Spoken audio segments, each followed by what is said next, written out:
आम्ही जेव्हा सर्वजण दादाला तिकडून बाहेर काढण्यासाठी त्या पडक्या घरात गेलो तेव्हा दादा त्याच घरामध्ये बेशुद्ध पडलेला होता। बाबांनी त्याला शुद्धीवर आणण्याचा खूप प्रयत्न केला, पण काहीच फायदा झाला नाही।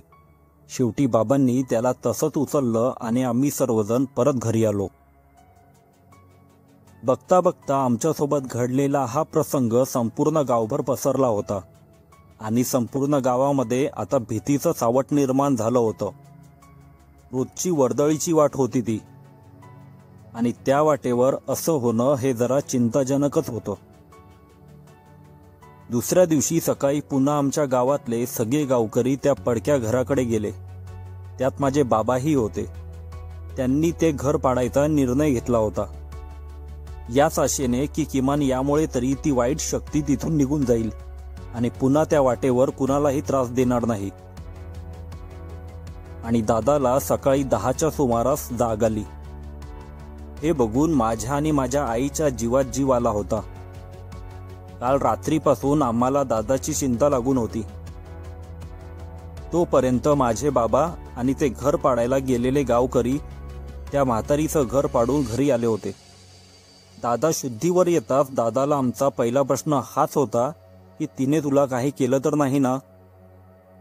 यावर दादा म्हणाला, मला रात्रीचं काहीच आठवत नाही। मग आम्हीही त्याच्या डोक्याला जास्त ताण दिला नाही। तो बरा होता आणि सुखरूप होता हेच आमच्यासाठी खूप होतं। दादावर त्या भूताला बसलेलं मी माझ्या स्वतःच्या डोळ्यांनी बघितलं होतं, पण तिने दादाला काहीच का केलं नाही याचं उत्तर मला दादाकडून अजूनही मिळालं नव्हतं। त्या झालेल्या प्रसंगानंतर दादा खूपच बदलला होता। आधीपेक्षा खूप जास्त शांत आणि गंभीर झाला होता। दिवसभर एकाच जागी कुठल्या तरी विचारामध्ये बुडून असायचा। मग घरच्यांनीही चौकशी केली होती की दादावर त्या वाईट शक्तीचा काही प्रभाव आहे का, पण दादाबरोबर असंही काही नव्हतं। पुढच्या 15 दिवसानंतर आमच्या गावामध्ये एक मयत झालं। ते जास्त वयस्कर नव्हते, पण या दिवसापासून गावामध्ये मयत होण्याची जणू काही रांगच लागली होती। दर 15 दिवसाआड गावात एक ना एक तरी मयत होत होतं। नंतर असं लक्षात आलं की हे सगळे तेच होते जे ते पडकं घर पाडायला गेले होते। आता संपूर्ण गावामध्ये भीतीचं सावट निर्माण झालं होतं। ते घर पाडायला गेलेल्यांमध्ये माझे बाबाही होते। दादाला हेही सगळं समजलं होतं, आणि एक दिवस आम्ही जेव्हा सर्वजण संध्याकाळचा चहा पीत आमच्या घरच्या अंगणामध्ये बसलो होतो तेव्हा दादा बाबांना अचानक म्हणाला, तुम्हाला काय गरज होती तिच्या कळीला जायची? एवढ्या दिवसात हेच काय त्याचे सर्वात जास्त शब्द एकाच वेळी त्याच्या तोंडातून निघाले असतील। दादाचं हे असं बोलणं त्यामुळे आम्हालाही आता काळजी वाटू लागली होती की जर बाबांबरोबरही असं काही बरं वाईट झालं असतं तर। पण पुढील काही दिवसांनी अचानकपणे गावामध्ये त्या गूढरित्या होणाऱ्या मृत्यूचं सत्र थांबलं होतं। माझ्या बाबांनाही काही झालं नव्हतं। हे आमच्यासाठी सर्वांसाठी चांगलंच होतं। असंच एक दिवस मला घरामध्ये जमिनीवर पडलेला फाटलेला एक कागद मिळाला। वहीचं पान होतं ते, आणि त्या पानावरती 3 शब्द लिहिले होते, आगम अहम नामी गत्सम। ते एखादं श्लोक किंवा एखादा मंत्र असावा कदाचित। मला याचा अर्थ काही समजला नव्हता। घरामध्ये फक्त मला आणि दादालाच काय ते लिहिता वाचता येत होतं, म्हणून मी दादाला जाऊन विचारलं की त्याने हे काय लिहिलं आहे। तो कागद माझ्या हातामध्ये बघताच दादा अगदी रागाने लालबुंद झाला होता आणि मला म्हणाला, माझ्या गोष्टींना हात लावत जाऊ नकोस आणि विसरून जा जे काही वाचलं असशील ते। मी त्याच्या रागापुढे काहीच बोललो नाही आणि तसाच तिकडून निघून गेलो। रात्री झोपताना आम्ही सर्वजण हॉलमध्ये एकत्रच झोपायचो, आणि अशात एका रात्री गाढ झोपेत असताना मला माझ्या कपाळावर काहीतरी थंड जाणवलं, जसं काही पाणी टपकून माझ्या माथ्यावर पडत असेल। त्यामुळे मला रात्री अचानकपणे जाग आली आणि मी डोळे उघडले। डोळे उघडताच समोरचं दृश्य पाहून माझी सगळी होती नव्हती ती झोपच उडाली। मला तीच विद्रूप म्हातारी आमच्या घरच्या छताला लटकलेली दिसत होती आणि ती माझ्याकडे बघून भयंकरपणे हसत होती. तिच्या तोंडातून आणि नाकातून येणारं ते रक्त माझ्या कपाळावर पडत होतं. खूपच भयानक दृश्य होतं ते. तसलं काही बघताच मी माझे डोळे गच्चवणे मिटून घेतले आणि भीतीने मोठ्याने ओरड मारली. या ओरडीने घरातले सगळे जागे झाले. मला शांत करत आई म्हणाली, काय झालं? डोळे उघड. आणि मी घाबरतच कसेबसे करत डोळे उघडले आणि छताकडे बोट दाखवणार तेवढ्यात त्या छतावर पाहिलं तर तिकडं कुणीच नव्हतं. जेव्हा मी माझ्या कपाळाला हात लावला तिथेही आता रक्त नव्हतं. मी माझ्या आईबाबांना सगळं सांगितलं, पण त्यांना काही माझ्या बोलण्यावर विश्वास बसत नव्हता. उलट मला वाईट स्वप्न पडलं असणार असे बोलून शांत झोप असे सांगू लागले. दादाही उठून हे सगळं ऐकत होता, पण तेव्हा त्याच्या तोंडून काही शब्द निघाला नव्हता. मला माझ्या स्वतःवर विश्वासच बसत नव्हता की हे सगळं स्वप्न होतं की ती खरंच आली होती. असे दिवसामागून दिवस लोटले आणि आता हा सगळा प्रसंग होऊन 6-7 महिने झाले असतील. तेव्हा दादाने अचानक घरच्यांकडे खट्ट धरला की त्याला लग्न करायचे आहे. त्याचा हा हट्ट आई बाबा आणि मला विचारत टाकणारा होता, कारण हा अचानक लग्नासाठी एवढा हट्ट का करतो हेच काही कळत नव्हतं. कारण दादाचं तेव्हा वय अवघं 21 वर्ष होतं.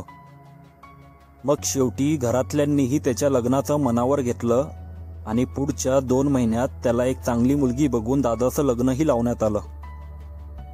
आता आमच्या घरामध्ये एक नवीन मेंबर ॲड झाला होता, वहिनी. वहिनी दिसायला जेवढ्या छान होत्या तेवढ्या स्वभावानेही चांगल्या होत्या. आता आईला घरकामामध्ये चांगली मदत होत होती आणि दादाही हळूहळू बाबांना शेताच्या कामामध्ये मदत करू लागला होता.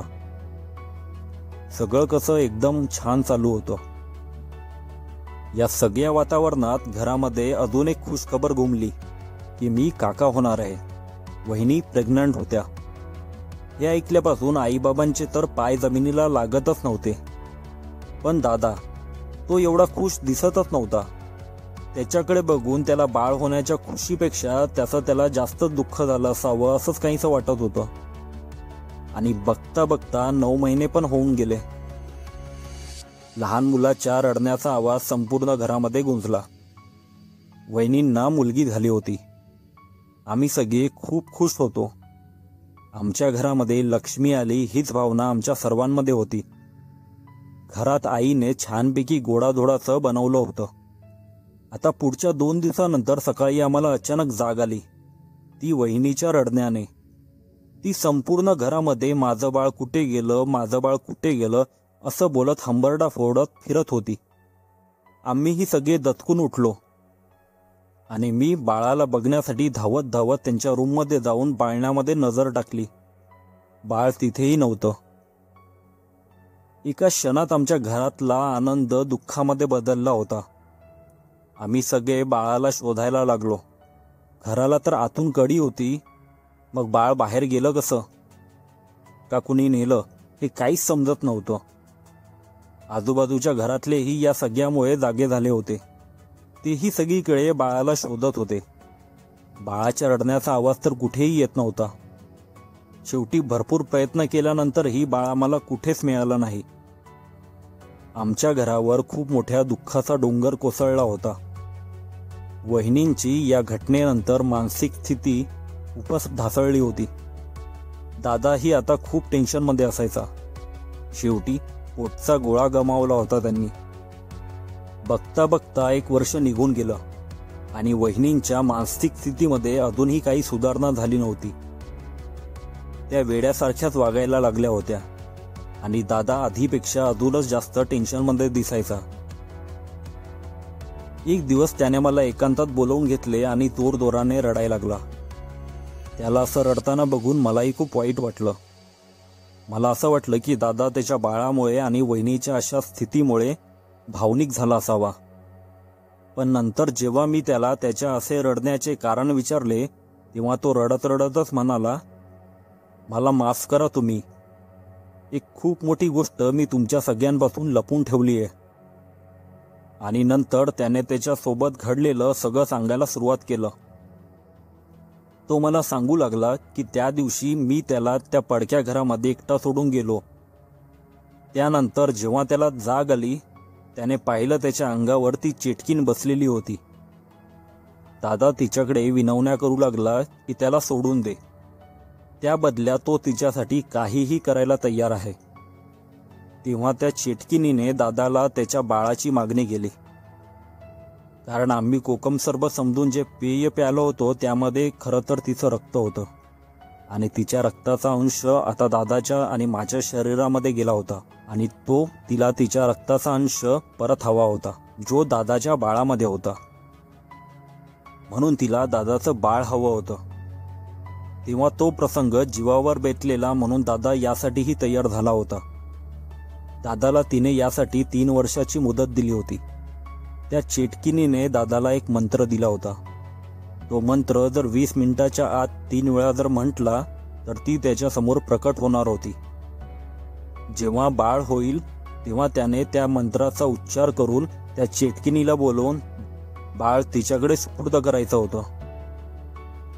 त्या दिवशी चेटकिनीचं घर तोडायला गेलेले सगळे मृत होत आहेत हे समजल्यावर मध्यरात्री दादाने त्या मंत्राने तिला बोलवलं होतं आणि बाबांना माफ कर अशी विनवणीही केली होती. त्यावर त्या चेटकिनीने दादाकडे अजून एका बाळाची मागणी केली होती आणि दादानेही ती मान्य केली होती. म्हणजेच आता दादाला 3 वर्षामध्ये 2 बाळे त्या चेटकिनीला द्यायची होती. त्यातलं एक बाळ तो देऊनही मोकळा झाला होता. हे सगळं त्याने आमच्यापासून लपवून ठेवलं कारण आम्ही बाळ द्यायला कधीच तयार झालो नसतो. हा मंत्र तोच होता जो त्या दिवशी मला कागदावर लिहिलेला मिळालेला. लक्षात राहावा म्हणून दादानेच तो तिथे त्या कागदावर लिहिला होता. तो मंत्र होता अगम अहम नामी गत्सम. मी एकदाच तो वाचला होता म्हणून ती मला तशी छताला लटकलेली दिसली. तिने मला त्या रात्री आपल्या अस्तित्वाची झलक दिली होती. हे सगळं खूपच जास्त धक्कादायक होतं माझ्यासाठी. पण अजून आमच्यावरील संकट काही टळलं नव्हतं. तिला दादाने आत्तापर्यंत फक्त एक बाळ दिलं होतं. तिला जर अजून एक बाळ दिलं नाही तर आमच्या कुटुंबावर काय संकट येणार आहे याची कल्पनाही करवत नव्हती. तिची शक्ती आम्ही चांगलीच जाणून होतो. वहिनींची ही आता स्थिती नव्हती की त्यांना आता अजून एक बाळ होईल आणि जरी बाळ झालं तर 2 बाळ गमावल्याचं दुःख ती कधीच सहन करू शकणार नव्हती. दादा मला पुढे म्हणाला यावर फक्त एक उपाय आहे. तू तुझं बाळ दे तिला. तुझ्यात पण तिचाच अंश आहे. तू पण प्याला होतास तिचं ते रक्त. माझं कुटुंब आणि माझं बाळ याच अडचणीमध्ये मीही पुरता सापडलो होतो. शेवटी मीही लग्न केलं आणि 3 महिन्यातच माझी बायकोही प्रेग्नेंट झाली. पण याची खुशी ना माझ्या चेहऱ्यावर होती ना दादाच्या. 9 महिन्यानंतर माझाही बाळ या जगामध्ये आलं आणि तो एक मुलगा होता. आणि त्याच रात्री सगळे झोपल्यावर मी त्या बाळाला उचललं. बाळ झोपलेलं होतं. एकदा शेवटचं अश्रूने भरलेल्या डोळ्यांनी त्याच्या निरागस चेहऱ्याकडे मी बघितलं. त्याला मिठीत घेतलं आणि बाहेर घेऊन आलो. दादाही होता सोबत. दादा तो मंत्र म्हणू लागला अगम अहम नामी गत्सम. 3ऱ्या वेळेला तो मंत्र बोलताच ती समोर प्रकट झाली. तशीच भीतीदायक आणि कुरूप दिसत होती जेव्हा मी आणि दादाने तिला पहिल्यांदा त्या पडक्या घरामध्ये बघितलं होतं. तिला मी आपलं बाळ सुपूर्द केलं आणि मनातल्या मनात प्रार्थना केली की आता हिने आमचा पिछा सोडावा. ते बाळ घेऊन ती चेटकीन अचानक तिथून गायब झाली आणि मी दादा खाली बसून हुदके देऊन रडू लागलो. माझ्या बायकोच्या मनावरही बाळ हरवल्याचा तेवढाच गंभीर परिणाम झाला होता जेवढा वहिनीवर झाला होता. पण एक गोष्ट चांगली झाली होती की 3 वर्ष लुटूनही आमच्या घरामध्ये काहीच वाईट घडलं नव्हतं आणि आम्ही त्या चेटकिनीच्या तावडीतून सुटलो होतो. पण त्यासाठी आम्ही खूप मोठी किंमत मोजली होती. पण त्यामुळेच की काय आम्ही सगळे जिवंत तरी होतो. हळूहळू माझ्या बायकोची आणि माझ्या वहिनीची मानसिक स्थिती आता सुधारत चालली होती आणि पुढच्या 1 वर्षाने आमच्या घरामध्ये पुन्हा आनंदाचे सूर गुंजू लागले. कारण आमच्या घरामध्ये 2 गोंडस मुलांनी जन्म घेतला होता. मित्रांनो, माझ्या आणि माझ्या दादाच्या बाबतीत घडलेली ही गोष्ट आणि तो मंत्र मी आजपर्यंत कुणालाच सांगितला नाही. पण कधी कधी असंही वाटते की जर तो मंत्र 3 वेळा जर मी उच्चारला तर ती समोर प्रकट होईल. या स्टोरीमध्येही मी तो मंत्र 3 वेळाच बोललोय. पण तुम्ही तो मंत्र 3 वेळा ऐकला नसेल ना, कमेंट करून नक्की सांगा.